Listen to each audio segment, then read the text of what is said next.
বাংলাদেশ ব্যাংকের বৈদেশিক মুদ্রার রিজার্ভ আরও কমেছে। এশিয়ান ক্লিয়ারিং ইউনিয়নের মার্চ ও এপ্রিল মাসের দায় মেটানোর পর বাংলাদেশ ব্যাংকের মোট রিজার্ভ কমে $2,377 কোটি, যা 23.77 বিলিয়ন নেমে এসেছিল।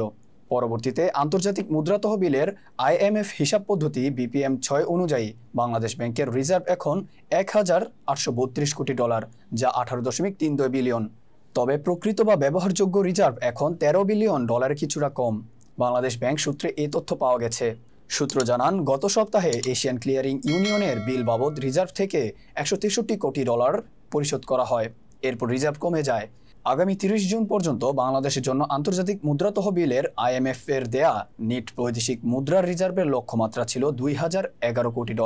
এই লক্ষ্যমাত্রা কমিয়ে IMF $1,475 কোটি নামিয়েছে, যদিও এখন তা $1,300 কোটি কম। প্রতি মাসে দেশের আমদানি দায় মেটাতে এখন প্রায় $500 কোটি প্রয়োজন হচ্ছে।